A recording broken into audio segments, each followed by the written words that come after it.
Ce soir, nous saluons tous les saints réunis ici et tous ceux qui nous suivent en ligne au nom du Seigneur Jésus-Christ. Hii magharibi tunalamkia ndugu na dada na bote biko natufuata kwa mtandao mjina Bwana wetu Yesu Kristo. Recevez aussi les salutations de notre précieux frère Kalele Boulambo, Pokelee tena masalamu ya damani ya ndugu yetu Kalele Boulambo, qui est notre berger. mwenye kuwa mchungaji wetu. Depuis Matadi, il m'a encore une fois chargé de vous saluer au nom du Seigneur Jésus-Christ. Kia kule kumataji alinitwika tena salamu nibasalimie mjina Yesu Kristo. Nous aussi, nous te saluons notre précieux frère au nom du Seigneur Jésus-Christ. Sisi vile vile tunakulamkia ndugu yetu mjina Bwana wetu Yesu Kristo. Il est temps de commencer la réunion de ce soir. Ni wakati ya kwanza mkusanyiko ya hii magharibi. Avant cela, Mbele ya ile nous demandons aux sœurs et aux frères qui sont derrière tunalomba banduku na badada bale biko kumkongo d'occuper les bancs qui se trouvent ici devant. bakuye bayaje mabichi iko kumbele huku. Derrière, il y a des travaux qui se font. Kule kumkongo makaji iko nafanyishika ako. Venez ici devant. Mchofe lo huko kumbele. Monsieur Sema, njo pale mimi nekalaka. Ne dis pas que c'est là, c'est ça mon Mukuye siège. mchofe kumbele. Avancez ici. Bashi kumukongo kuku mambao kuku manichi. Là, il y a on est en train d'entretenir. Avancez. Fashi yote utekala ni fashi mzuri lakini kuku mbele. Avancez ici, partout vous allez prendre cette place. Et l'administration aussi s'esquisse. Na bazamini nabo bana lomba huruma. Peut-être vous pouvez venir vous asseoir sur le banc et que c'est sale. Inawezekana unaweza unaingia unapata pakiti peko buchafu. Ne dites pas, oh pourquoi c'est sale comme ça? Hapana kusema jua nini buchafu hivi. Il y a des travaux qui continuent d'être faits. Makazi iko naendelea. Si vous pouvez seulement prendre votre mouchoir, Ngeliweza kubeba tu mshauri yako vous pouvez nettoyer, na kupangusha hapo. il n'y aura pas de problème. Hakutakuwa mambo. Comprenez, Mwelewe il y a des travaux. kuko makazi ile kunafanyishika. Et n'oubliez pas d'apporter vos masques quand vous venez à l'église. Msisahabu kuvala makashne wakati mnakuwa ukanisa.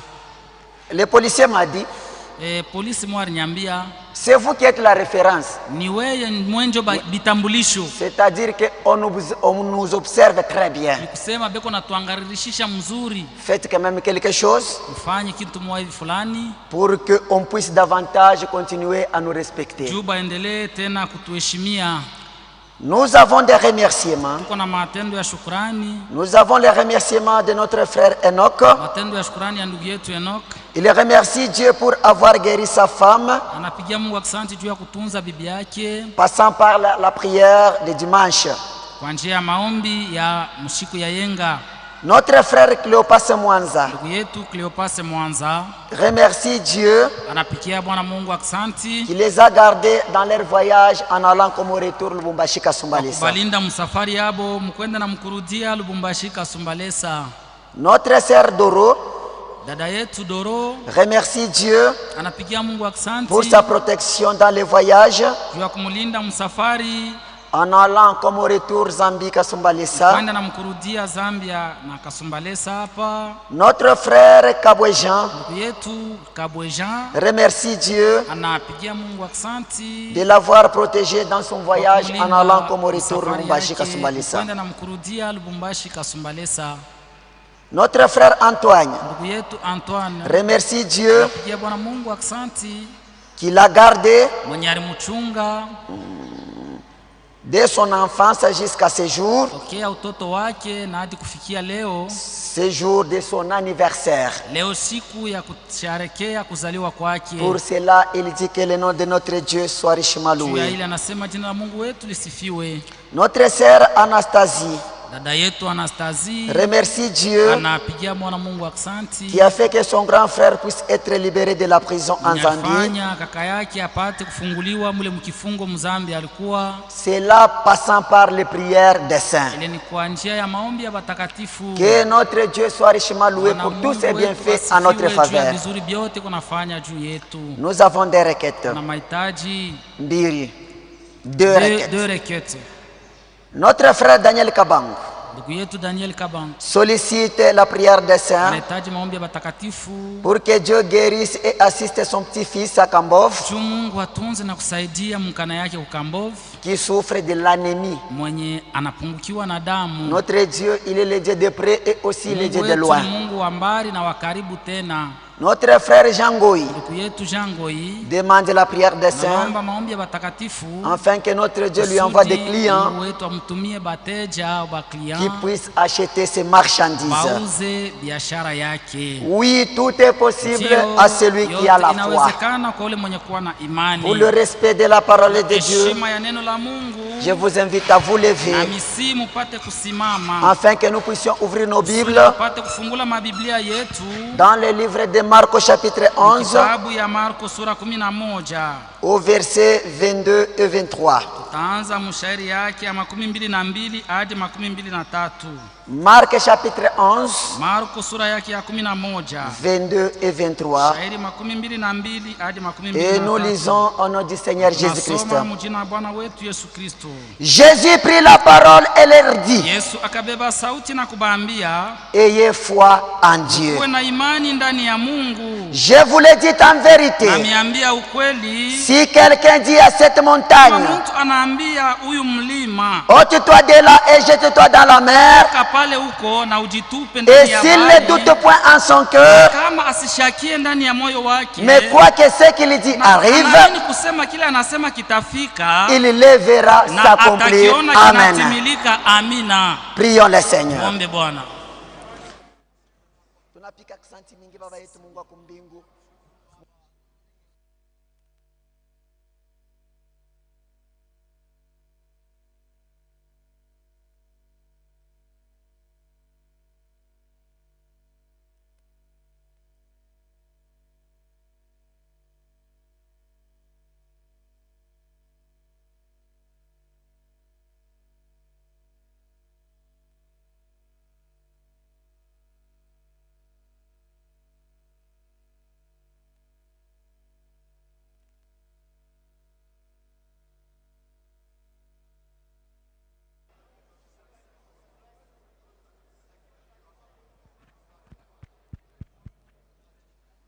Éternel et Dieu Tout-Puissant, Kwa milele Mungu wa uwezo, nous te disons sincèrement merci nasema waziwazi aksanti au nom de notre Seigneur et Sauveur jina Bwana Jésus-Christ wetu na Mwokozi Yesu Kristo, pour tous tes bienfaits à juu ya notre vizuri faveur. vyote unatufanyishia. Nous voici encore une fois ce soir dans ta maison. Tazama sisi tena hapa mnyumba yako, Nous ne sommes pas venus voir un homme, hatukuye kuangalia muntu ni moins entendre un homme. au kuchikia muntu, Nous sommes venus à toi tunakuja kwako parce que c'est toi qui as dit, kwa maana ni wewe ndio ulisemaka venez à moi, kuje kwangu vous tous qui êtes fatigués mwe et bote chargés, wenye kuchoka na kulemewa, et je vous donnerai na du repos. nitanipumzisha. Reçois-nous favorablement notre Père, Pokee kabisa kabisa Baba yetu, et que de grandes puissances ébranlantes de Dieu puissent se mouvoir au milieu de na nous. mawezo kubwa ya Mungu ipate kuonekana katikati yetu. Tout ce qui n'est pas de Dieu Yote yenye iko ya Mungu puisse disparaître de nos cœurs, ipate kutoka ndani ya mioyo et yetu, que chaque cœur na kila moyo ce soir hii soit magharibi circoncis,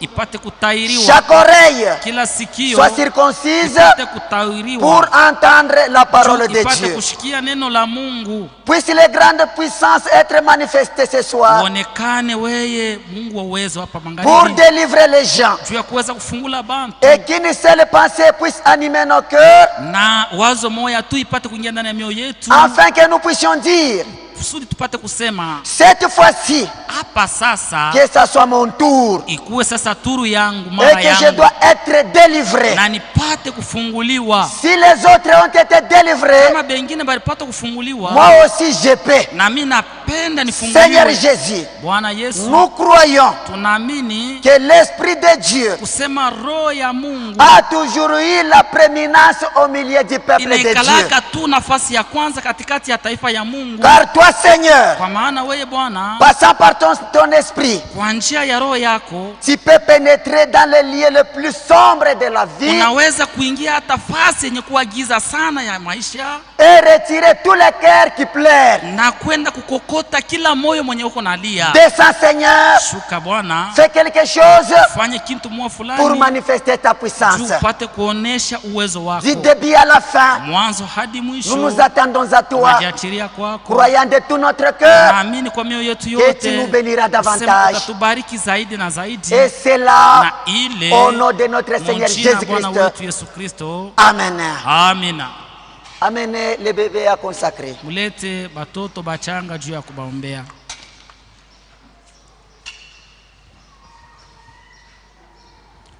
L'enfant consacré. Mtoto wa kuombea. Ok, l'ancien Charles et le serviteur de Dieu Msafiri, vous pouvez nous aider à consacrer les enfants. Inclinons nos têtes pendant qu'on consacre les enfants. Tunamishe bicho wakati beko naombea batoto.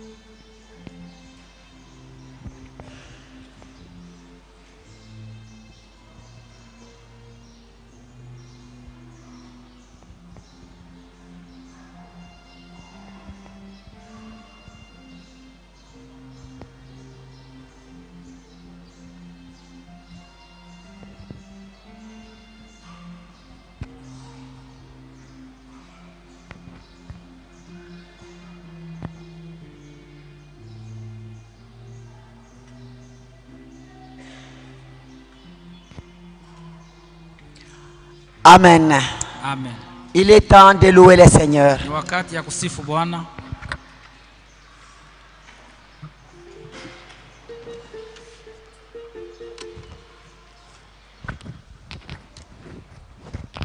Avant ya kwanza louange, Mungu mbariki. Mwimbo ya kwanza, nyimbo za Mungu saa 8. Mwimbo ya pili, nyimbo za wokovu 117.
Bwana Mungu apate kumibariki. Nous vous saluons tous ce soir dans le nom de notre Seigneur Jésus-Christ. Tunamisalimu wote mujina la Bwana na mkombozi wetu Yesu Kristo. Je vous amène les salutations de frère Kalele. Mina miletea salamu ya ndugu yetu Kalele, le berger de cette église. Mchungaji wa hii kanisa. Vous a salué au nom de Jésus-Christ. Alimisalimu mujina la Yesu Kristo. Je vous amène les salutations de frère Louis de Mulunguishi. Namiletea salamu ya ndugu Louis wa kule Mulunguishi. Le frère Séraphin ancien de Kakanda. Ndugu Séraphin mchungaji kule Kakanda. Le frère Jacques Baizire de Goma. Ndugu Jacques Baizire wa kule Goma. Frère Philippe Mvuyekure de Bunia. Ndugu Philippe Mvuyebura wa kule Bunia. Frère Paul Fouana de Kolwezi. Ndugu Paul Fouana wa kule Kolwezi. Frère Igen Kalala de Kalukuluku. Ndugu Igen Kalala wa kule Kalukuluku. Frère Bosco Kingumba de Kalemi. Ndugu Bosco Kingumba wa kule Kalemi. Le frère Josué Bambi du Canada. Ndugu Josué Bambi wa Canada. Le frère Michel Kanda de Bruxelles. Ndugu Michel Kanda kule Bruxelles. Et le frère Kajabika de Suède. Ndugu Kajabika wa kule Suède. Le frère Salomon Kitungwa. Ndugu Salomon Kitungwa. Le frère Sangaji Joy, tous de Namibie. Ndugu Sangaji Joy wa kule Namibie. Le frère Charles Kayembe. Ndugu Charles Kayembe. Le frère Théodore. Ndugu Théodore. Et le frère Numbi Kapemba Albert, tous qui sont au Bénin actuellement. Na ndugu Numbi Kapemba Albert bote bene kwa kule Bénin. Nous vous saluer au nom de Jésus-Christ. Bari misalimu mujina la Yesu Kristo. Nous allons nous lever. Tutashimama buima. Ouvrons nos Bibles dans Marc chapitre 9. Tafungula mabiblia yetu mu Marko sura 9. Marc chapitre 9. Marko sura 9. Verset 17. Mstari 17. Un homme de la foule lui répondit. Mutu katikati ya nkundi akamjibu. Maître, j'ai amené auprès de toi mon fils qui est possédé d'un esprit muet. Mwalimu, nilileta mtoto yangu mwenye kushikwa na mpepo mchafu wa bububu. À quelque lieu qu'il le saisisse, il le jette par terre. Mali popote kuna mushika, iko na mutupa chini. L'enfant écume. Mtoto iko na tosha mpofu. Il grince des dents. Iko na kurakura meno. Et devient tout raide. Na anakauka. Je priais tes disciples de chasser l'esprit. Miliomba na bafasi bako bapate kufukusha ile mpepo mchafu. Et non pas pi. Lakini habakuwezi. Race incrédule leur dit Jésus. Kizazi kiashipo kuamini Yesu akabambia. Jusqu'à quand serai-je avec vous? Kufika na wakati gani nitakuja pamoja nanyi? Jusqu'à quand vous supporterai-je? Kufika na wakati gani nitamivumilia? Amène-le moi. Mupate kuniletea yeye. On le lui amena. Na bakamuletea yeye. Aussitôt que l'enfant vit Jésus. Na wakati mtoto alimwona Yesu. L'esprit l'agita avec violence. Ile mpepo ikamutigiza na nguvu kabisa. Il tomba par terre. Akaanguka chini. Et se roulait en équima. Na alikuwa kuna zunguluka mguu. Jésus demanda au Père. Yesu akaliza kwa Baba. Combien de temps y a-t-il que cela lui arrive? Inamufikia hii maneno tokea muda ngapi? Depuis son enfance, répondit-il. Tokea wakati alipozalikwa Yesu bakamjibu. Et souvent l'esprit l'a jeté dans le feu. Na mara mingi hii pepo iko na mutupa momoto. Et dans l'eau pour le faire périr. Na ndani ya maji ndio ipate kumuua. Mais si tu peux quelque chose. Lakini kama we ukiweza kwa kitu fulani. Viens à notre secours. Upate kutusaidia. Et compassion de nous. Na upate kutushikia huruma. Jésus lui dit. Yesu akamwambia. Si tu peux. Kama ukaweza. Tout est possible à celui qui croit. Yote inawezekana kwa mwenye kuamini. Aussitôt le père de l'enfant s'écrie. Na wakati baba yake ya mtoto akalalamika. Je crois. Mimi naamini. Viens au secours de mon incrédulité. Kuyo apate kunisaidia toka kukosa kwa uaminifu kuamini kwangu. N'est-il pas merveilleux? N'est-il pas merveilleux? N'est-il pas merveilleux notre Maître invisible aux humains, mais présent pour tous les jours. Oui, Jésus, n'est-il pas merveilleux? Oui, certes il est, merveilleux, certes il est merveilleux, certes il est merveilleux, notre maître invisible aux humains, mais présent pour tous les saints.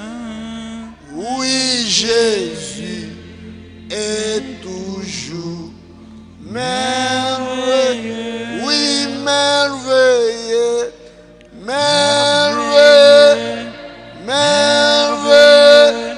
Jésus est pour moi conseiller, Dieu puissant, prince de la paix. Il me sauve, il me garde, à lui à jamais. Merveilleux, c'est mon sauve, mon Dieu, mon louons, louons, louons le Seigneur. Jésus, louons-le le matin. Ah oui, louons-le le soir. Louons le Seigneur. Louons-les à tous. Amen. Prêchons, prêchons, prêchons le Seigneur. Jésus, prêchons-le le matin. Ah oui, prêchons-le le soir. Prêchons le Seigneur, prêchons-le à tous. Croyons, croyons, croyons le Seigneur. Jésus, croyons-le. Ah oui, croyons-le le soir. Mon Dieu, croyons le Seigneur. Croyons-le à toujours. Tendre Père céleste, Baba Mungu mwaminifu wa Dieu du mbingu, ciel et de la terre, Mungu wa mbingu na dunia, nous te louons, tunakusifu, nous te glorifions, tunakutukuza, nous t'élevons, tunakunyanyua car tu es digne. kwa sababu unastahili. Tu nous as gardés, Ulituchunga, tu nous as protégés unatukinga et tu nous as amenés en ce lieu ce na soir unatupeleka mali hapa hii magharibi pour écouter ta ya parole, kushikia neno lako, pour te présenter nos requêtes njoo kukuletea mahitaji yetu et rentrer avec la réponse. na kurudia na jibu. Seigneur, descends au milieu de nous. Bwana, upate kushuka katikati yetu, Parle-nous de manière directe. upate kutusemezea, Secours chacun de nous. saidia kila mmoja wetu, Guéris les malades. tunza bagonjwa, Console les affligés. upate kusaidia bale Ramène banyonge, à toi les rétrogrades. apate kurudisha kwako bale banapungukiwa muimani, Sauve les perdus. na upate kuokola bale balipotea, Agis avec autorité. upate kutenda na uwezo. Fais en sorte qu'à quitter ici, Fanya mwanamuna kusema wakati tutatoka hapa, que personne ne soit déçu. akushuwe mutu la tapata haya, Que chacun réalise kila mmoja apate kuona que ceci était un endroit idéal où il fallait venir. ya kusema hii ni fashi ya damani ile tulipashi kuya, Fais-le pour l'honneur et la gloire de ton nom upate kuitenda ndio heshima na utukufu wa et jina pour lako notre joie na njua furaha au yetu nom de Jésus-Christ. mujina la Yesu Kristu. Amen. Amen. Veuillez vous asseoir. Pata kuikala. Que le Seigneur vous bénisse. Bwana Mungu amibariki. Nous sommes avec notre sujet. Tuko paka na tungo yetu. Tout est possible à celui qui croit. Yote yanawezekana kwa mwenye kuamini. À celui qui croit. Kwa ule kuamini. Rien n'est impossible. Hakuna kitu kisipowezekana. Il y a des situations difficiles. Kuko mamambo ya nguvu. Mais pour les croyants, lakini jua baaminifu, rien et encore rien n'est impossible. Hakuna kitu kisipowezekana. Mettez cela en tête. Mweke ile mkichwa. Rien n'est impossible. Hakuna kitu kisipowezekana. Notre Dieu est capable de toutes choses. Mungu wetu ni muweza yote. Et lorsque nous parlons de miracles, na wakati tunasema kuhusu miujiza, le plus grand miracle, muujiza munene qu'aucun homme ne peut produire, ile mutu hata moya hawezi le kutenda, plus grand miracle, muujiza munene que Satan ne peut pas imiter, ile shetani hawezi kufuatilisha, c'est quand Dieu descend, ni wakati Mungu ako nashuka, il prend une prostituée, eko na beba kaba, il la saisit, anamushika, la travaille, anamutumika, la taille, la modèle, la délivre, et en fait sortir d'elle une fille de Dieu. na anatocha ule ndumba na kwa mtoto wa Mungu. Ça c'est le grand miracle. Ile ni muujiza munene. Et nous devons d'abord parler de ça. Na tunapaswa kusemezea juu ya ile. Jacques chapitre 3. Yakobo sura 3. Verset 13. Mstari 13. Lequel d'entre vous nani katikati yenu est sage et intelligent? mwenye hekima na akili? Alors que dans Proverbe il dit, na mumezali la banasema crainte de l'Éternel, boga bwa milele c'est le commencement de la sagesse. jo mwanzo ya hekima. Celui qui ne crée pas Dieu, Ula shogopi Mungu, même s'il est docteur, hata kama ni daktari, professeur, hata kama ni mwalimu, licencié en théologie, licencié en théologie, il n'est pas sage, ashina wa il hekima, n'est pas intelligent. ashina na akili. Lequel d'entre vous craint Dieu? Nani mwenye katikati yenu kuogopa Mungu? Lequel Nani de ces femmes, ya katikati ya de banamuke, ces hommes katikati ya est banome sage et intelligent, yeko na hekima na akili, qu'il montre ses œuvres aoneshe matendo yake par une bonne conduite, kwa kutembea au kujongoza mzuri avec la douceur de la sagesse, na upole wa hekima, qu'il montre ses œuvres, aoneshe matendo qu'il yake, ne parle pas, ashiseme tu qu'il ne hapana, saute pas, ashiluke qu'il hapana, n'écrit pas, ashilalamike qu'il hapana, montre ses œuvres. ye aoneshe tu matendo yake. On reconnaît l'arbre par son fruit. Banatambua muchi kupitia matunda yake. Mais Lakini si vous avez dans votre cœur, kama mko na kitu ndani ya moyo, si vous avez dans votre cœur, kama ndani ya moyo yenu vous avez un zèle amer, muko na bidii ya buchungu, un esprit de dispute. roho moya ya fujo, Est-ce que vous écoutez? eti munashikia, Un zèle amer, bidii ya buchungu, un esprit de dispute. roho ya fujo. Même là où il ne faut pas poser la question, vous posez la question. Hata pala wezi kuuliza Un swali, muko na esprit de swali. dispute.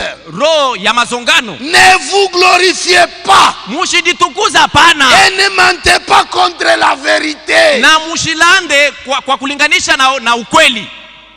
Si vous avez un zèle amer, Kama uko na bidii ya buchungu, vous avez un esprit de dispute, uko na roho ya mabishano, ne vous glorifiez pas. wewe ushijitukuza hapana, Ne mentez pas contre le message. wewe ushilandie ujumbe, Tu n'as pas encore crié le message. wewe hauyaamini bado Tu n'as ujumbe, pas encore compris le message. hauyaelewa bado Ne ujumbe. vous glorifiez pas. Hapana kujitukuza, Ne mentez pas contre la parole de Dieu. ushilandie neno la Mungu.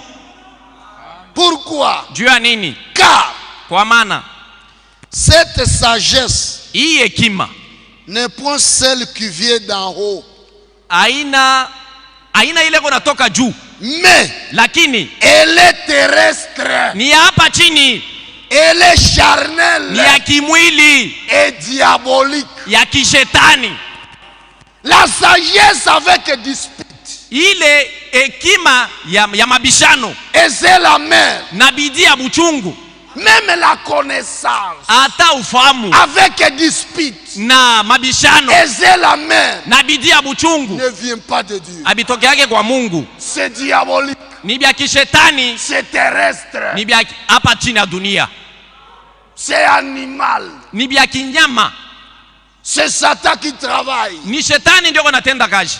La connaissance ne peut pas nous diviser. Ufahamu haiwezi kutukabula, hapana. Non, Hapana, jamais. hapana kamwe. Nous connaissons tous en partie.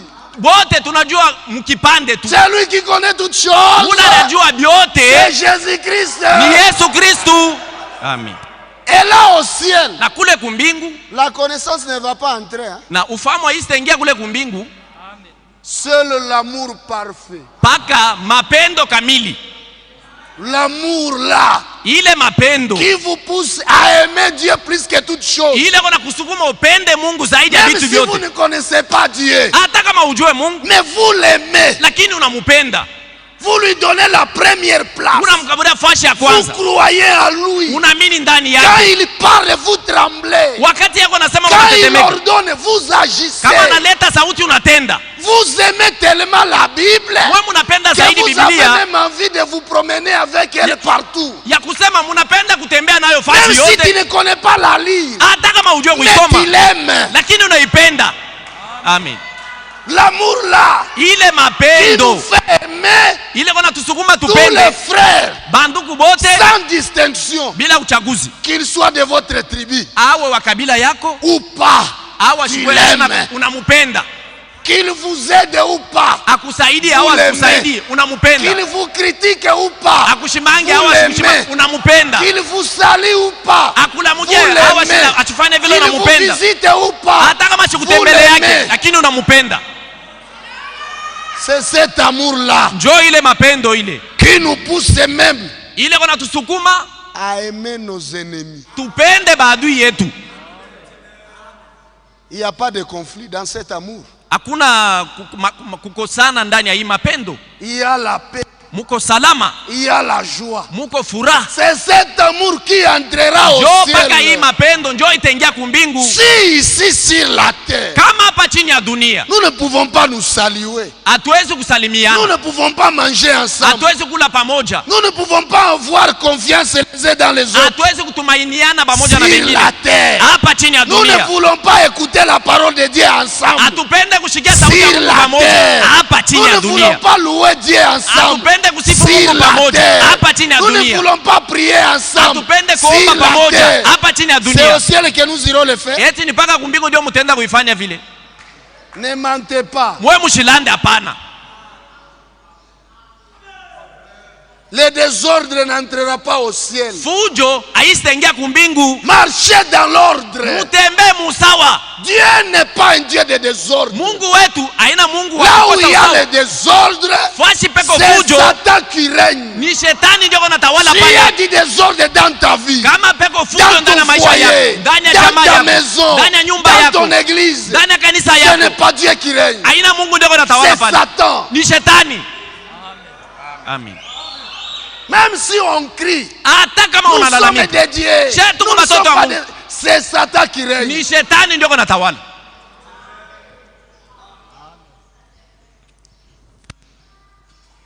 Car Kwa maana là où il y a un zèle amer, fashi peko bidii ya buchungu, un esprit de dispute, roho ya mabishano, il y a du désordre. peko fujo Et il y a toutes sortes de mauvaises actions. na ile fashi peko mamatendo yote ya mibaya mibaya, Toutes sortes mamatendo maina de mauvaises actions. ya mamatendo mibaya, Même si c'est secret, hata kama ni ya même si on ne siri, voit pas encore. hata kama tuione. Là où il y a les zèles amers, Fashi peko bidii ya là où buchungu, il y a un esprit de dispute, fashi peko roho ya mabishano, il y a du désordre. peko fujo. Dieu n'y est pas. Mungu ashina pale. Contrôle ta vie. Wewe upate kujichunguza, chunguza maisha yako. Aujourd'hui même, Leo beaucoup de gens ont pris la parole de Dieu comme un rétroviseur. bantu bengine banabeba neno la Mungu inakuwa sa retroviseur. Même comme je suis en train de prêcher là, Hata hivi niko nahubiri hapa, quand on lit l'écriture, wakati tunasoma andiko il regarde comme ça. yeko na yangalia hivi, L'écriture ne les frappe pas. ile andiko imupika pana. Il dédie ça à quelqu'un d'autre. Lakini yako nasema ile andiko inaangalia ni ule kwa pembeni yake. Ce qu'on vient de dire là. Hii banatoka kusema hii. En tout cas c'est textuellement frère Jean Kizele. Ni mambo inaangalia paka ndugu Kizele. Frère, ndugu, sœur, dada, si tu viens ici, kama unakuja hapa, la parole de Dieu c'est un miroir. Neno la Mungu ni kioo. En quittant ici, wakati unatoka hapa, tu dois réaliser unapaswa kutambua qu'est-ce que Dieu t'a dit à toi personnellement. Nini yenyewe Mungu anakuonesha wewe binafsi. Pas qu'est-ce qu'il a dit à l'autre. Hapana kila anasema kuangalia mwingine. Si Dieu ne te touche plus, kama Mungu asikuguse wewe, si Dieu ne te châtie plus, kama Mungu asikupige wewe, si Dieu ne te corrige plus, kama Mungu asikunyoroshe wewe, c'est-à-dire qu'il est fatigué de toi, ni kusema alisha et kukuchoka il t'a rejeté. na anakutupa. Tu n'es plus sa fille, wewe una binti wake, tu n'es plus son fils, hauna mwana wake, puisqu'il est écrit, kwa sababu imeandikiwa, je corrige mie niko nanyorosha et je châtie na niko napiga c'est que bale j'aime. bale mimi napenda. Amen. Si Dieu ne te corrige pas, il ne t'aime plus. Kama Mungu asikunyoroshe wewe, ni kusema asikupendi. C'est déjà Ni terminé. kusema kwako kulisha kumalizika. Et vous êtes là. Eti mko pale. La sagesse d'en haut, verset 17. Mstari 17. La sagesse d'en haut Hekima ile natoka yulu. est premièrement pure. Iko kwanza safi. Est-ce que l'église est là? La sagesse d'en haut, Ile hekima ya juu elle est premièrement pure. kwanza iko safi. Ensuite, Kisha pacifique. iko ya salama. Ça nous réunit. Ni kusema iko natuunganisha. La sagesse d'en haut, Ile elle est hekima ya yulu premièrement pure. kwanza iko safi. Ensuite, Kisha pacifique. iko ya salama. Puis, Kisha modéré. iko ya usawa. Modéré. Iko ya usawa. Conciliante. Iko napatanisha. Conciliante. Iko napatanisha. Amwitique, hein? Puis, Kisha pleine de miséricorde ni yenye kujana rehema et de bons fruits. na mamatunda mizuri. Elle n'a pas de mauvais fruits. Haina na mamatunda mubaya, De bons fruits. matunda mzuri. Exempte de duplicité. Ni kusema yo aikalake na unafiki. Kuko duplicité na kuko bunafiki. Est-ce que vous comprenez? Hey. Kuko duplicité na kuko bunafiki. Bunafiki c'est l'hypocrisie. Puisque dans l'écriture il y a même hypocrisie. Oui. Duplicité c'est quoi?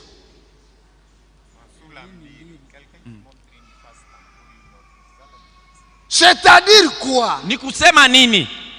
Il y a des hommes, Kuko batu, ils sont au-delà d'être hypocrites.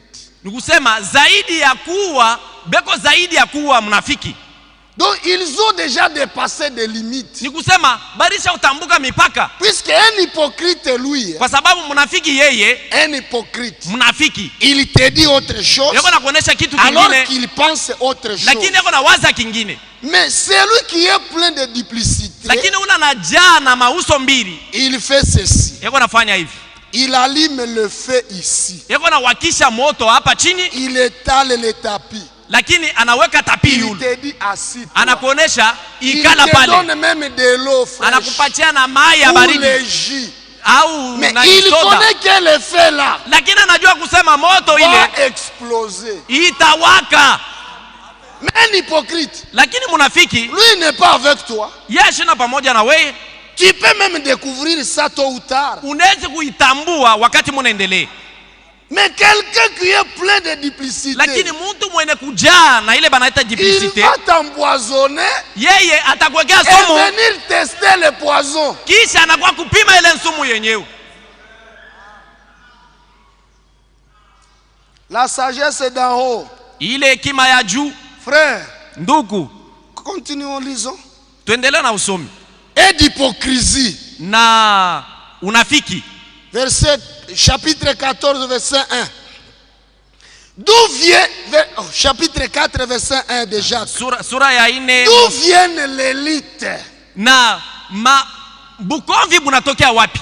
Dans l'église, ndani ya kanisa, dans les foyers, ndani ya majamaa, au travail, mumakazi. D'où viennent l'élite? Mavita inatoka wapi? Et d'où viennent les querelles parmi vous? Na mamazongano katikati yenu kunatokea wapi? C'est une question. Ni swali. Répondez. Mupate kujibu. D'où viennent l'élite? Ile mavita iko natokea wapi? D'où viennent des querelles parmi vous? Mazongano katikati yenu kunatokea wapi? Ça vient d'où? Iko natokea wapi? Et puis vous venez toujours adorer. Kisha wako unakuwa paka kuabudu. Matthieu 5. Matayo sura 5. Écoutez ce qu'il dit. Mushike kile Biblia iko nasema. Matthieu chapitre 5. Matayo sura 5. Ne soyez pas hypocrites. Mushiwe banafiki. Ne jouez pas à la religion. Mwe mucheze mnadini. L'ère est tellement avancée wakati ilisha que kusonga, nous n'avons plus le temps pour l'hypocrisie. Unamuna kusema tuna na wakati ndio unafiki hapa. 27. Mstari wa 27. Matthieu chapitre 5. Matayo sura 5. Verset 21.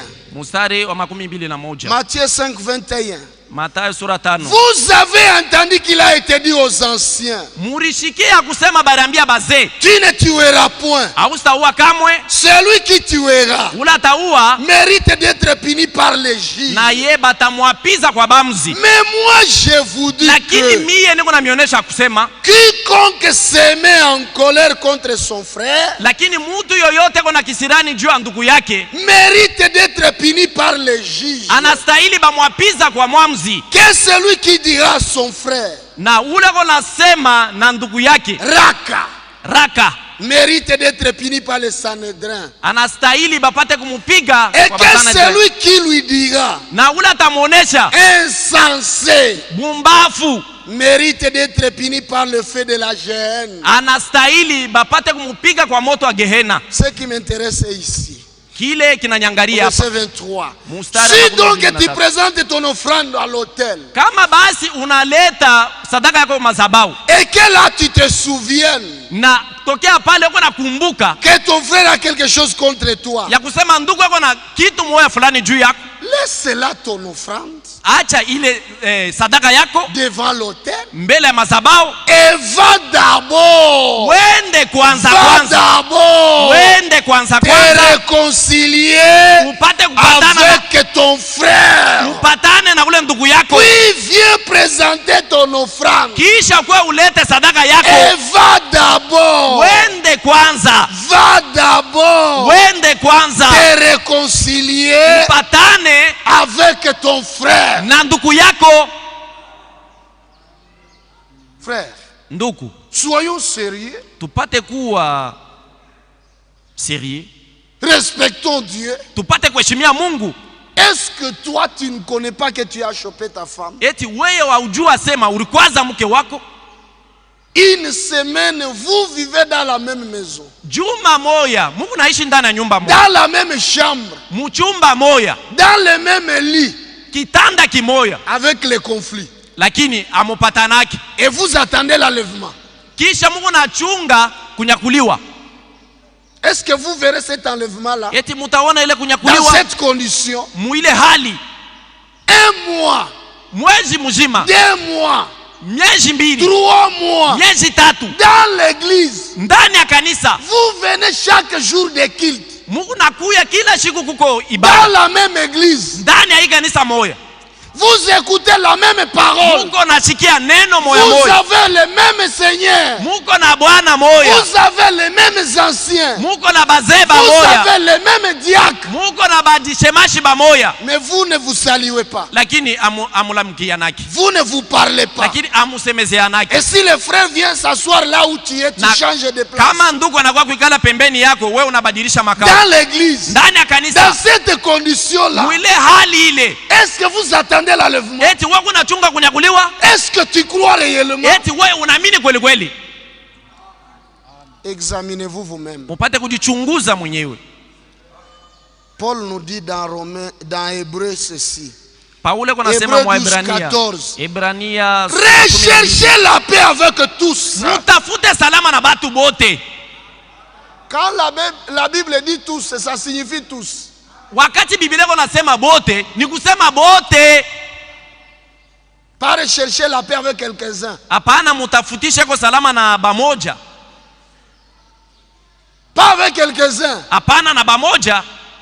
Recherchez la paix avec tous. Mutafute salama na batu bote. Et la sanctification. Na utakaso. Sans laquelle bila ile personne hakuna mutu ne verra le Seigneur. Ataona Bwana. Nous devons attendre le Seigneur dans la sanctification. Tunapashi kuchunga Bwana mu utakaso. Sans la sanctification, bila utakaso, vous ne verrez pas le Seigneur. Hautamwona Bwana. Amen. Veillez. Mukeshe. C'est-à-dire observez-vous. Nikusema mupate kujiangalishisha. Contrôlez-vous. Mupate kujiangalishisha mzuri. Veillez. Kesheni. À ce que nul ne se prive de la grâce de Dieu. Kushukue mmoja katikati yenu apate kukosa neema ya Mungu. À ce qu'aucune racine d'amertume. Nju kushitoke mujiji hata moyo ya buchungu. Poussant des rejetons. Ikunatoa chipuko. Ne produise du trouble. Ishilete fujo. Et que plusieurs na bengi n'en soient infectés. Bapate bashambukizwe. Racine d'amertume. Ile muzizi ya buchungu. Ça commence dans le cœur. Ni kusema iko naanzia ndani ya roho. Tu gardes. Uko naichunga. Tu gobes. Uko naichunga. Tu développes ça. Weye unaichunga mzuri. Ça met au monde la haine. Ni kusema inazala chuki. Après la haine, le conflit. Kisha chuki inakuwa sasa ni mazongano. Maintenant quand c'est plein dans le cœur. Na sasa kama inajala ndani ya roho. De l'abondance du cœur. Ni kusema ni bile biko bya mingi ndani ya roho. La bouche parle. Ndio itasukuma kinywa sasa kisema. Il n'y a pas moyen. Hakuna namna d'avoir la haine dans le cœur. Ya kusema mtu awe na chuki ndani ya moyo. Cacher cela. Kisha apate kuifichika. Hata wakati nenda je. Cette haine là. Ile chuki va se dévoiler. Itaonekanika. Elle va sortir. Itatoka. Et quand elle sort. Na wakati itatoka. Plusieurs dans l'église. Bengi ndani ya kanisa. Seront infectés. Batambukizwa. Tu parles à celui-ci. Unasema na huyu. Ah, il écoute. Yako nashikia. Il garde. Anachunga. Tu parles à l'autre. Unasema na mwingine. Il écoute. Anashikia. Il parle. Anachunga. Frère. Ndugu. Il y a beaucoup d'assassins ici. Hapa bauaji ni bengi. Tu dis moi je ne suis pas sorcier. Utasema mimi sina mulozi. Mais comment Dieu te regarde? Sasa namna gani Mungu yeye anakuona? Je préférerais que mitapenda ya kusema si tu ne peux plus aimer la sœur. Kama uwezi kupenda dada. Va partout chez les féticheurs. Wende ataku bafumu. Cherche les poisons. Utafute nsumu. Empoisonne-la. Na upate kumuua. Qu'elle meure. Akufwe. Et que nous partions l'enterrer comme une sœur. Na tuende tukamujika sa dada yetu. Tout le monde va la pleurer. Kila mutu atamulia. Oh notre sœur. Dada yetu. Oh notre sœur. Dada yetu. Oh notre frère. Ndugu yetu. Plutôt que de la laisser vivre. Pali ya kumwacha kuishi. En la tuant petit à petit avec la langue. Lakini kunaenda na kumuua pole pole na lulimi yako. Tu le laisses. Unamwacha. Il est assis là. Eko mwenye kukala pale. Mais lakini le venin mortel. Huku natosha nsumu moya unaleta lufu. Huku naenda na kutoa nsumu. Huku naleta. Huku natangaza. Huku nasema. Huku nasema. Huku nasema. Quand tu parles mal de la sœur. Wakati unasemezea dada bibaya. Même si c'est vrai. Hata kama ni vya kweli. Tu pêches. Huku natenda zambi. Même si c'est vrai. Hata kama ni vya kweli. Ne me dites pas oh frère ça c'est vrai. Wewe hapana kuniambia sema ndugu hii ni ya vya kweli. Je peux le dire même devant lui. Mimi naweza kuisema hata mbele yake. Même si tu peux le dire devant lui. Hata kama wewe unaweza kusema mbele yake. Unatenda zambi. Dieu ne t'a pas appelé. Mungu ashikukuite. Pour parler en mal des sœurs. Juu useme vibaya vya badada. Parler en bien des sœurs. Useme vizuri vya badada. bien des frères. Mseme bizuri bya bandugu. Parlez en bien de l'église. Sema bizuri bya Ne kanisa. critiquez pas l'église. Ushishimange Ne kanisa. dénigrez pas l'église. Usibeule Ne kanisa. critiquez pas les serviteurs de Dieu. Ne dénigrez pas les serviteurs de Dieu. Usibeule batumishi ya Mungu. S'il commet des erreurs, Na kama banatenda kosa, allez les voir. wendo kabaone.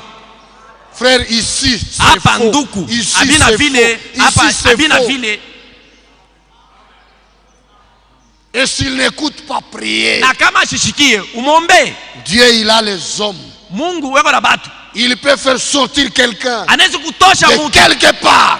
Fasi Il mwa l'envoie fulani. avec une parole comme un marteau. Anamupatia Quand il neno moja descend sana. là, Wakati pa, wanashuka, pa, anapopola, pa, anapopola, pa, anapopola, pa. Même si le anapopola. frère était orgueilleux, Hata kama ndugu alikuwa na kiburi, Dieu va détruire l'orgueil. Mungu anapasula ile kiburi Il va se repentir na atatubu, et te donner raison. kisha atakukaburia Et sheria. toi et lui, Na weye na ye vous donnez raison à la parole. munarudisha sheria kuneno la Vous Mungu, donnez gloire à Dieu. munarudisha sifa kwa Mungu. Personne n'a gagné. Hakuna mtu ule aliweza, Personne n'a perdu. hakuna ule alipotesha. Celui qui a gagné, c'est Dieu. Ule Celui anaganya qui ni a Mungu, perdu, c'est Satan. ule anapotesha ni Et il mwovu, perdra toujours. na atapotesha paka. Amen.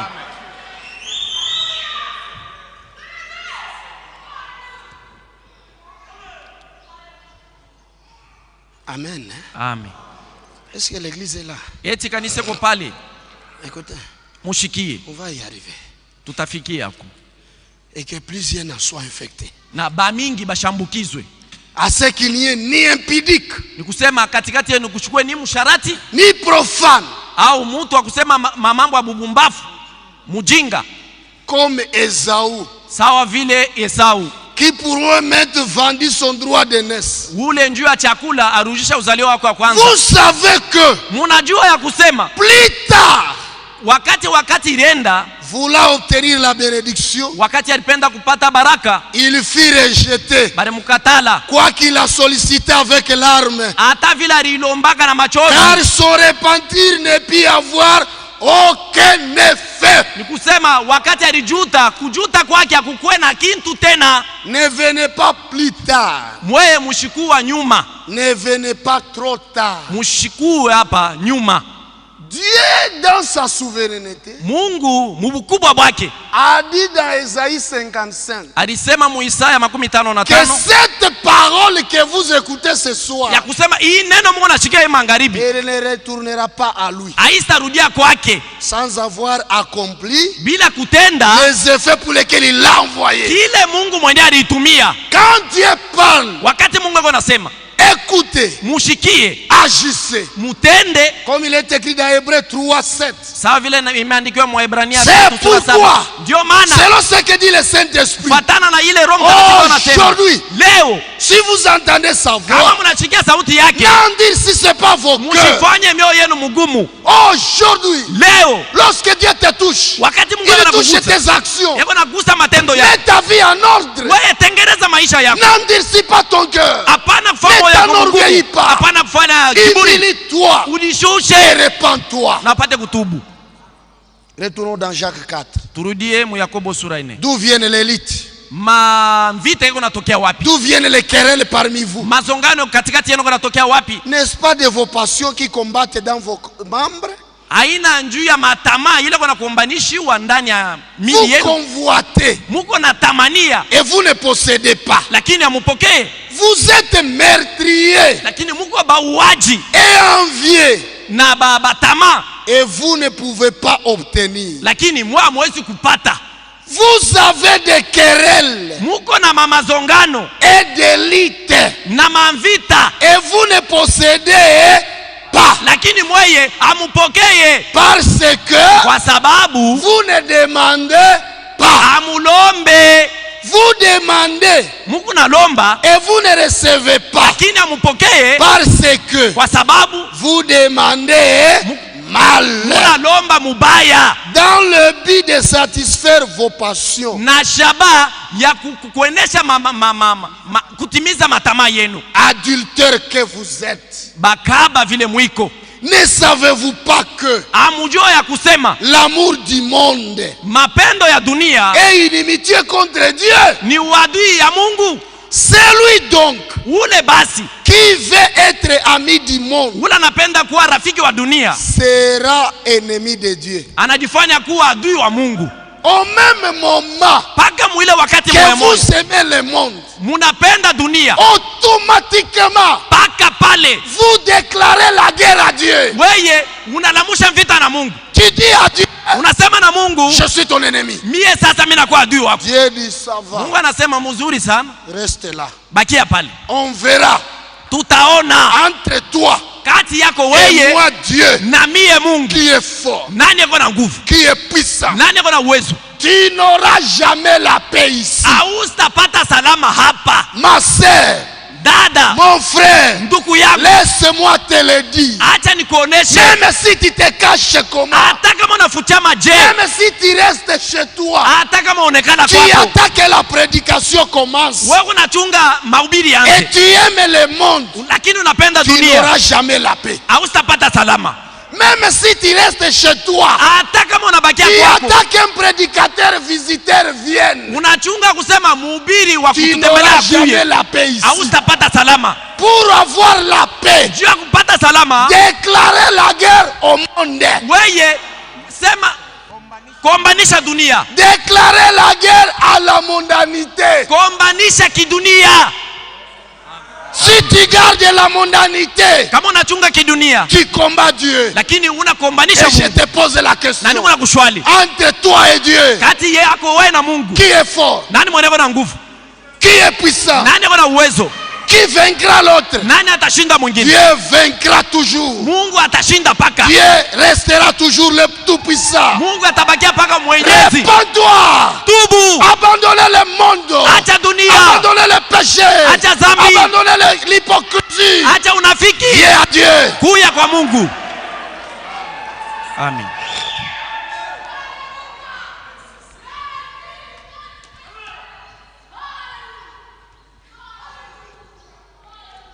Est-ce que l'église est là? Eti kanisa ko pale, Écoutez. mushikie 1 Jean. Yohana wa kwanza, 1 Jean. Yohana wa kwanza, Chapitre 1 Jean. Yohana wa kwanza 1 Jean. Chapitre 2. sura ya pili Verset 15. mstari wa 15. N'aimez point le monde. Mushipende dunia, C'est un ordre. ni amri. N'aimez point le monde. Mushipende dunia, Ni les choses qui sont dans le monde. hata vitu vinakuwa ndani ya dunia. Si quelqu'un aime le monde, Kama mtu anapenda dunia, l'amour du Père n'est point en lui. mapendo ya baba haina ndani yake.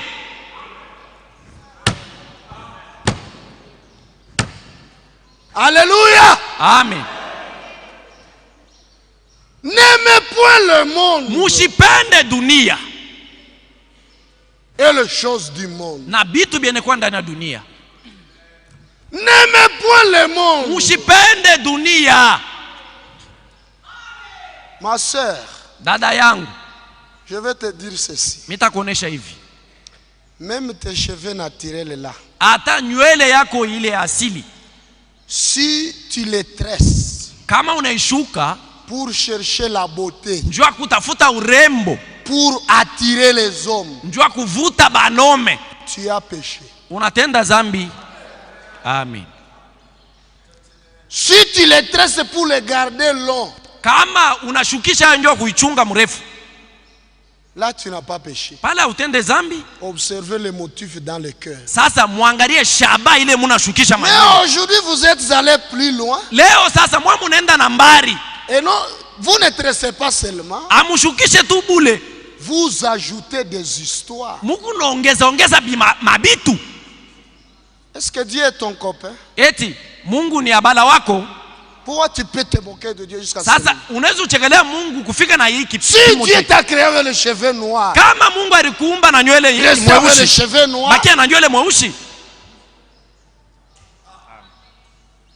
tu me dis c'est le jour de mon anniversaire. Unaniambia sema ni siku ya kusherehekea siku Il ya est écrit kuzalika. où qu'il faut pécher le jour de l'anniversaire. Imeandikiwa wapi ya kusema siku na sherekea wewe siku ruzalikwa inapati kutenda zambi.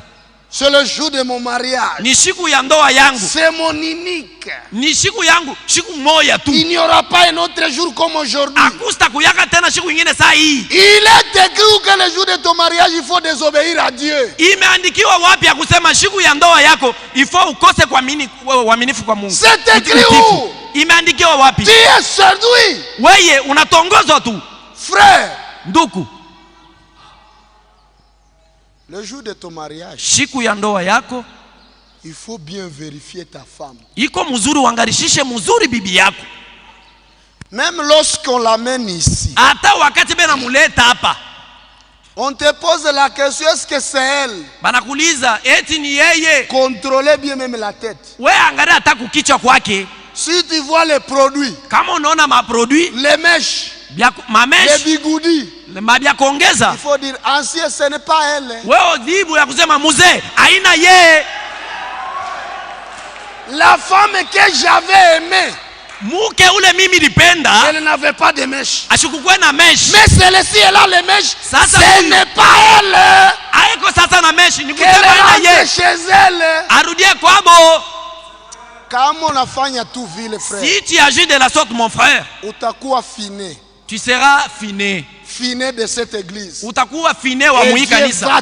va te tenir la main. Na Mungu Il dit, tu es un homme, atakushika mkono, tu es atasema, mon enfant. uko mwanao, Félicitations. uko mtoto yangu. Félicitations.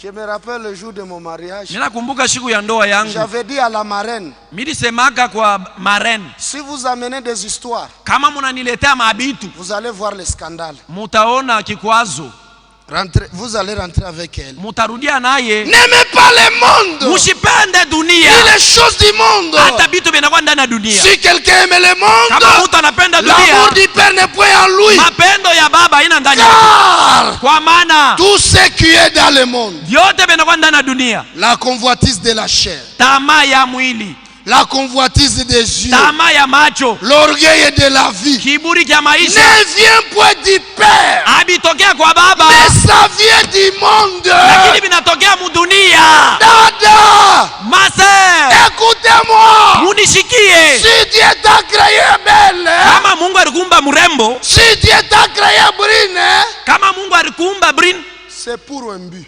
ni na shabaha fulani. La beauté de Moïse Ile urembo wa Musa avait attiré la femme, ilivuta la fille mwanamke, de Pharaon. ule mwanamke wa Quand Farao. la fille de Pharaon a regardé, Na wakati elle mtoto wa Farao voit anaona, un bébé joli, anaona mtoto mrembo kabisa, beau. mrembo, Il dit non, celui-ci je ne peux pas l'abandonner. anasema huyu mimi siwezi kumwacha, Je dois le garder. mimi napaswa kumchunga Il sera mon fils. na atakuwa mwana Même wangu. si je ne me suis pas encore marié, Hata kama c'est bado mon baya fils. nyo. Je Ni l'adopte. mwana wangu, mimi namubeba na kwa wangu. Il a gardé Moïse Na alichunga Musa pour qu'un jour, ndio kufika kusema siku moja Moïse Musa serve Dieu. atumikie Mungu. Est-ce que tu penses que Dieu t'a créé belle Eti unazania kusema Mungu anakumba mrembo pour séduire les gens? njoo upate kutongoza batu? D'où vient que tu commences à séduire? Sasa wewe unaanza kutongoza bantu je? Tu pars coudre ta propre jupe. Unaenda kushukisha jipe yako Et ici tu mets la porte de Satan. na kule chini unaweka mlango wa shetani, Jusqu'ici. unalefusha tina msakafu. Njoo unatembea sasa, njoo unatembea sasa, Et ça s'ouvre. Hein? na iko unaenda na kufungurika, unaenda na On kutembea, voit les cuisses. bego unaonesha paja. Ces cuisses là que tu nous montres, Ile paja uko unatuonesha c'est à vendre. ni ya kujisha, C'est à vendre. eti ni ya kujisha. Tu mets une jupe, Unaweka jipe mais ça te colle comme des saucisses. lakini inakushika sana, Et tu inakubana. fais en sorte que même les sous-vêtements soient visibles. Unajitengeneza mwanadamu na kusema C'est à vendre. eti ni ya kujisha, C'est pourri. eti bilisha koza, Tu es fatigué, c'est pourri. unachoka bilisha kuharibika.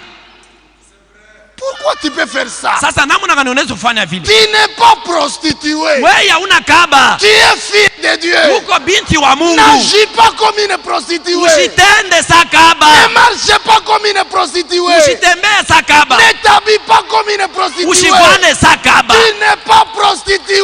Hauna kaba. Abandonnez les habitudes des prostituées. Wache matendo ya bakaba. Amen. Ou dis-nous si tu es devenu prostituée. Au utuambie tu wazi kama wewe ulishakuwa Qu'on kaba. le sache. Tuijue. Dis-nous clairement. Utuoneshe tu wazi wazi. Moi, votre sœur, je ne suis plus votre sœur. Je suis prostituée. Qu'on le sache. Tujue.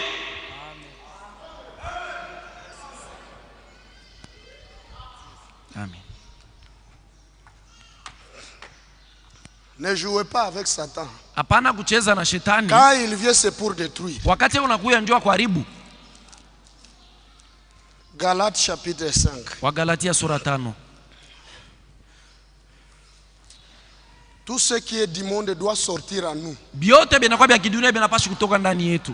Nous sommes sortis de Babylone. Shie tulitoka Babiloni. Maintenant, le travail que nous faisons, Sasa kazi tukunafanya c'est de vomir Babylone. ni kutapika sasa Babiloni. De faire sortir Babylone à nous. Toshe Babiloni ndani yetu. Nous sommes sortis du monde. Tulitoka mudunia. Maintenant, le travail que nous faisons, Kazi tukunafanya c'est sasa de faire détruire le monde. ni kusema tuharibu dunia. Faire sortir le monde à nous. Kutosha kidunia au dunia ndani yetu. C'est maintenant que le jugement commence dans la maison. Njoo pale sasa hukumu iko naanza ndani ya nyumba ya Mungu. C'est pour que chacun s'examine Njoo kila mmoja atapate kujichunguza et soit en ordre. na apate kuwa musawa. Galates chapitre 5, Wagalatia sura 5 verset 13. mstari 13. Frères, Ndugu, vous avez été appelés à la liberté. mweye barimiita kuwa huru. Seulement, Bali tu ne faites pas de cette liberté mshifanye hii un huru prétexte de vivre selon la chair. tungo ya kuishi kufuatana na mwili. Tu es libre, Wewe uko huru même chez toi, hata ndani ya nyumba yako, même en voyage. hata musafari. On ne te contrôle pas. Hakuna mtu Nous yuko n'avons pas anakuangalia. mis des caméras de surveillance partout. Atuweke makamera surveillance. Mais ne faites pas de cette liberté un prétexte de vivre sur la chair. Lakini ile uhuru shifanye na kuwa shabaha ya wewe kuishi kufuatana na matamaa ya dunia. Lakini Rendez-vous par la charité. mupate kujitoa kwa mapendo. Serviteurs les uns des autres. Batumishi bamoja na bengine. Ne développez pas en vous le sentiment d'être chef. Mweye mshitoshe ndani ya moyo yenu ile nia ya kutawala mwingine. Soyez serviteurs Mweye mupate kuwa les batumishi uns des autres. bamoja na bengine. Servez-vous. Mupate kujitumikia. Humiliez-vous. Mupate kujishusha, kujinyenyekeza. La vie, Ile maisha ce n'est pas ce qu'on peut faire pour toi, haina kile banaweza kufanizia, mais ce que toi tu fais pour les autres. ni kile wewe unafanya juu ya bengine. Amen. Car toute la loi Kwa sababu sheria yote est accomplie dans une seule parole. inatimizika ndani ya neno moja. Dans celle-ci, Mwii, tu aimeras ton prochain utapenda jirani wako comme toi-même. sawa vile wewe peke. L'objectif Shaba de chaque prédication, ya kila mahubiri c'est que tu arrives ni kusema ufikie d'aimer ton prochain ya kupenda jirani wako comme toi-même. sawa vile peke yako. Si tu n'y es pas encore arrivé, Kama bado huyafikia, continue à marcher. endelea na kutembea Efforce-toi. na upate kujikaza. Ne t'arrête pas. Usishimame, hapana. Mais Lakini si vous vous mordez, kama mwe munaanza kuraruana, si vous vous mordez, kama munaanza kujilumiza, ordre kulumana. kama munaanza kulumana, Si vous vous mordez, kama munaanza sasa kulumana et si vous dévorez les uns les autres, na muko na raruana pamoja na bengine, est-ce que vous êtes là? eti muko pale Dans l'église maintenant, ndani ya kanisa sasa les critiques commencent. kuna mama shimango Le inaanza sasa commérage. bya kusema sema Vous kabwabwa, vous mordez. muko naenda na kujiluma. Si on te pose la question, Kama banakushwali qu'est-ce que tu as de mal contre l'autre? nini yenye kunayo kibaya Tu as kaniunacho une juu ya liste. mwingine, uko na list. Mais si on te pose la question, Lakini kama dans banakushwali cette affaire, mui mambo, quelle est ta faute? Kosa yako ni nini? Tu ne vois rien. Aone kitu. Tu es séduit. Ni kusema wewe unatongozwa. Tu es trompé par Satan. Na shetani anakudanganya. Si vous vous mordez Kama mwe mnaanza et vous kujiluma dévorez les uns les autres, na mnaanza kuraruana pamoja na prenez wengine, garde mupate kukeba ange que vous ne soyez détruits les uns par les autres. juu mchipate kuharibuana pamoja na bengine. Ne vous détruisez pas. Mshijaribu. Détruisons Satan. Tupate kuharibu shetani. Détruisons le diable de Satan. Na tuharibu Les œuvres mwovu de shetani. Satan. Matendo ya shetani. Détruisons la mondanité. Tuharibu kidunia. Détruisons les péchés. Tuharibu zambi. Je lis ceci. Niko nasoma hii. Écoutez. Lettre circulaire. Barua kuzunguka.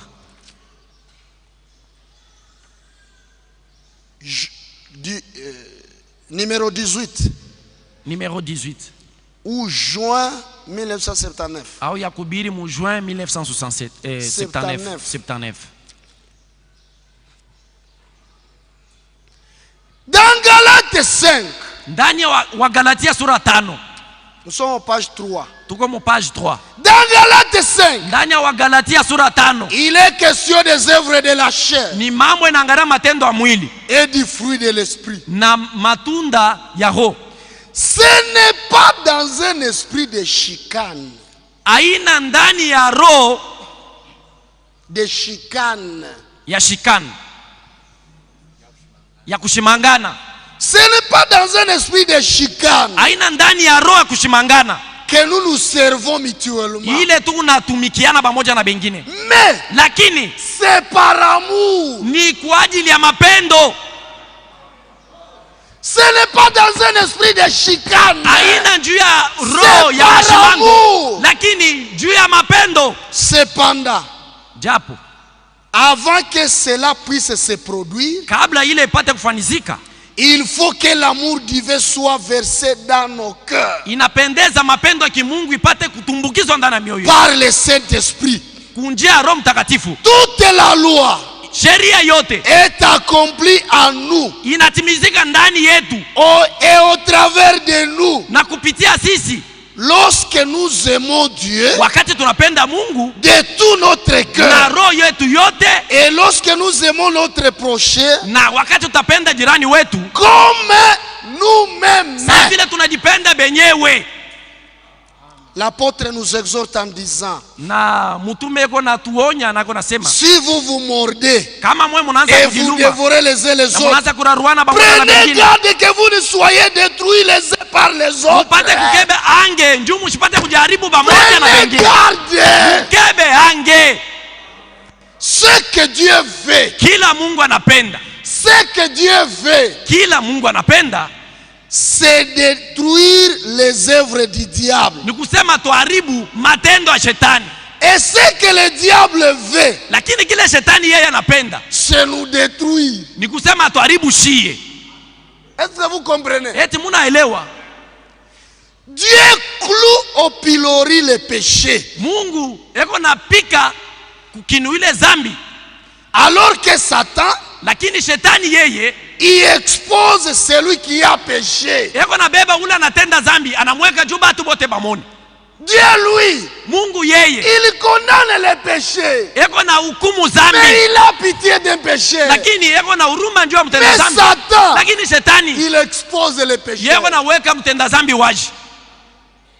Satan, shetani est l'accusateur des frères. Yeye ndio mshtaki wa banduku. Mais notre sauveur, lakini mwokozi wetu, est notre intercesseur. Ndio mwenye mtetezi wetu. Grâce soit rendue à Dieu. Neema ipate kurudilia Mungu. Lequel nous montre le chemin. Ule unatonesha njia. Qui nous fait sortir de tout cela. Eko na tutosha mubile biote. Il est même capable. Eko na uwezo de transformer. Ya kubadilisha, kugeuza. Une défaite. Ile kushindwa a une grande victoire. Kusema inakuwa ushindi munene kwetu. Capable. Mungu ako na uwezo de transformer. Ya kugeuza une défaite. Kushindwa. Alléluia. Amen. En grande victoire. Ushindi ya nguvu.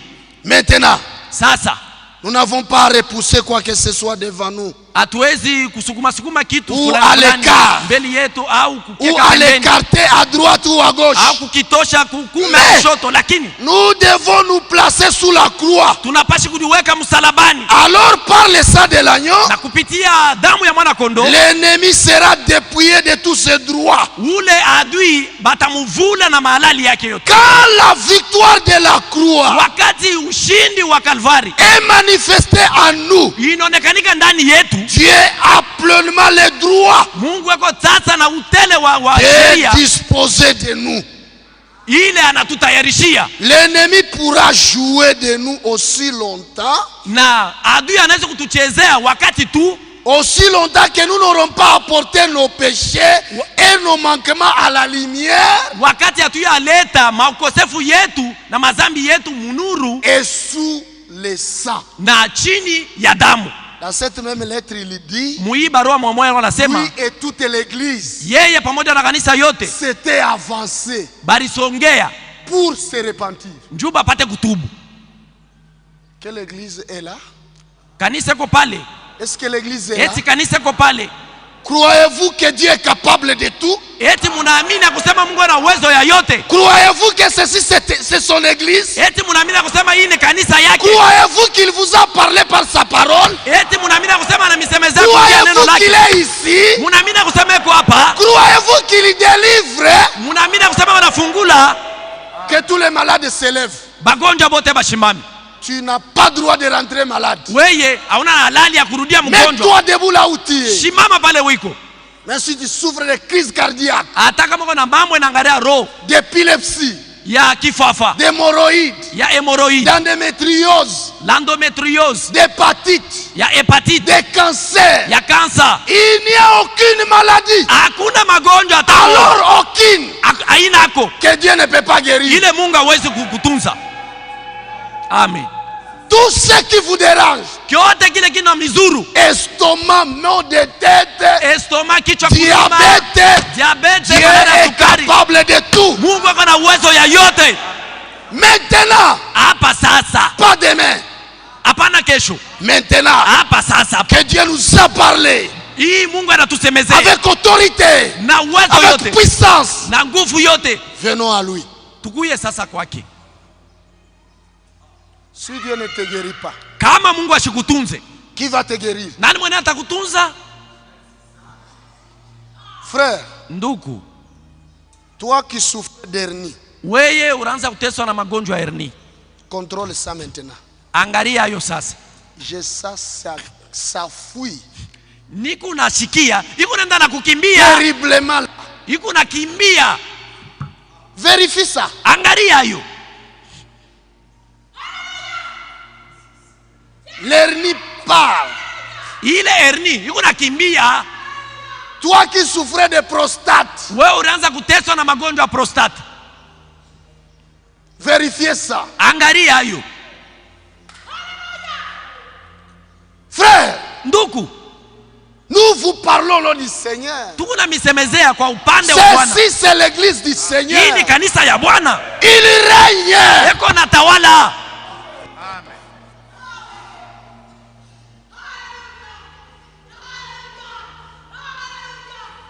Aucune maladie ne doit résister. Hakuna magonjwa hata moya itakangala. Peu importe ce que les médecins ont dit. Hata ile baminganga banasema, Dieu lui a déjà dit, Mungu yeye alisha kusema tout est possible yote à inawezekana celui kwa qui ule croit. anaamini. Amen. Dans Jean 11, Yohane 11 verset 40, mstari wa il 14 dit à Marthe, anasema na Marta, ne te l'ai-je pas dit eti mishi kukwambia que si tu crois, ya kusema kama unaamini, toi qui crois, wewe toi unaamini, qui crois, wewe tu unaamini, verras la gloire de Dieu. utaona utukufu wa Mungu. Alléluia. Amen.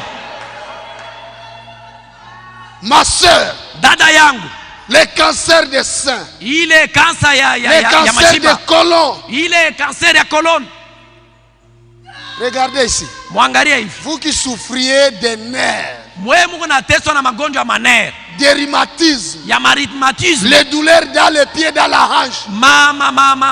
maumivu mumamikuu na mahali Tapez ya les kuachana. pieds fortement par terre. Pika mkulu yako nguvu chini. Sikia maumivu inaisha.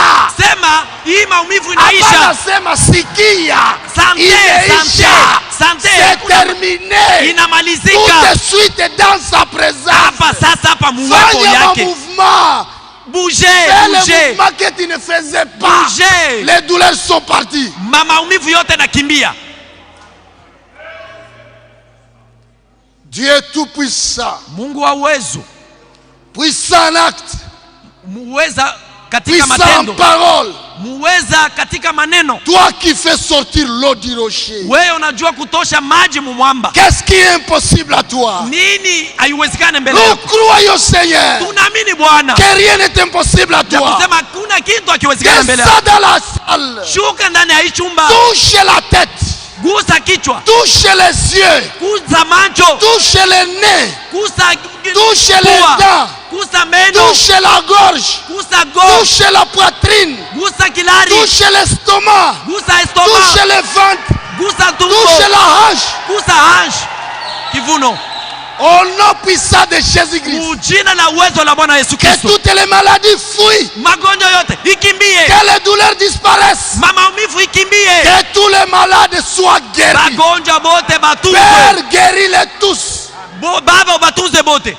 Agis selon la grandeur de ton nom. Tenda kufuatana na ukubwa wa jina lako. Je mets tout esprit Minaweka maro yote sous la plante de mes pieds. chini ya miguu yangu. Marche. Tembea. Agis. Tenda. Glorifie-toi. Unitukuze. Sauve. Okoa. Délivre. Fungula. Au nom puissant de Jésus-Christ. Mujina la uwezo wa Bwana Yesu Kristo. Que ceux qui ne voyaient pas Na voient. bala bakuanze kona baone. Que ceux qui ne marchaient pas marchent. Bala bakuanza kutembea batembee. Pour l'honneur et la gloire de ton nom. Njua utukufu na sifa jina Et lako. pour notre joie. Na njua furaha yetu. Amen. Amen. Ceux qui marchaient par les béquilles. Bale baranza kutembea na mabeki. Marchez sans béquilles. Mutembee bila beki. Marchez sans béquilles. Mutembee bila beki. Cherchez vos maladies, c'est parti. Mutafute magonjwa yenu yote. Inenda. Même si c'était le sida, allez vous faire examiner. Hata kama ni sida au ukimwe, mwende mukafanya Ça n'y maexamen. est plus. Hainako. Même si c'est le diabète, Hata kama ni diabete, va faire l'examen. mwende ukajipimishe. Alléluia. Amen. C'est parti. Inenda. Notre Dieu, Mungu wetu il pardonne. eko na samea. Si tu as péché, Kama ulitenda zambi, repens-toi, tubu prends le pardon na beba et usamaha. rentre libre. Narudia mwenye kwa huru. Amen. Que celui qui n'a pas encore été baptisé au nom de Jésus-Christ Ule bado hajabatiziwa mjina la Yesu Kristo, ne rentre pas. ashirudie hapana. Qu'il reste et qu'on le baptise. Qu'on essaie. Abakie na bapate kumbatiza.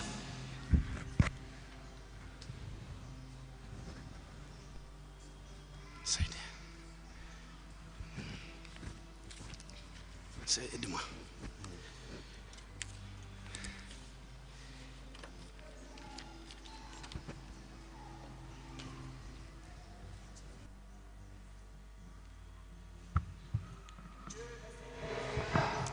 Bwana Mungu amebariki kwa utele. Inaandikwa neno la Mungu, Bwana ni wa hatari na mshangao makutano ya watakatifu.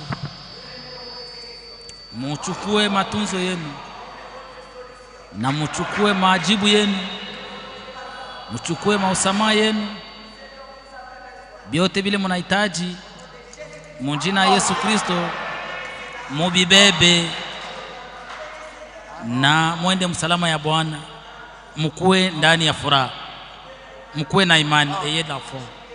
Mwisha kutunziwa tele sana benye kutunziwa. Kama mulitenda zambi, kwa njia neno lake Mungu anisha kusamehe. Yote inawezekana kwa yule mwenye anaamini. Muamini. Mungu aimbariki.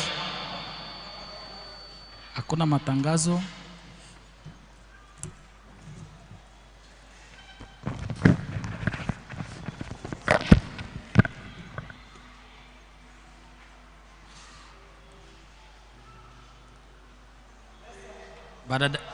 Badada yangu mtuvumilie.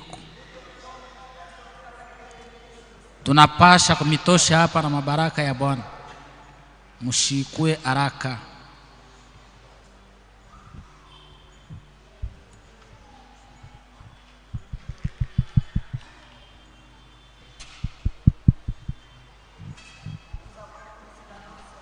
Tuko na tangazo moja. Dagode ana katikati yetu. Alienda Lubumbashi na bwana yake pamoja. Kule kupatano na daktari.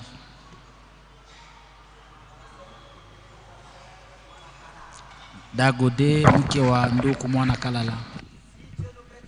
Kama Mungu anatupatia uzima kesho, tukuye mbele ya saa. Mukuye mubebe bitu yenu. Venez récupérer vos biens. À tout moment où l'ange agitait de l'eau, c'est alors que celui qui s'est jeté le premier recevait, si c'était la maladie, recevait la guérison.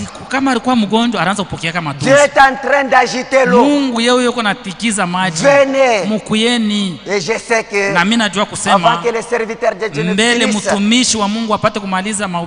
vous serez réconfortés. Vous serez un nouveau pas. Que Dieu vous bénisse. Que la paix, la bénédiction et toutes les bonnes choses de Dieu qui ont accompagné sa parole vous accompagnent maintenant à vos maisons. Au nom de Jésus-Christ. Maranatha. Maranatha. Amen.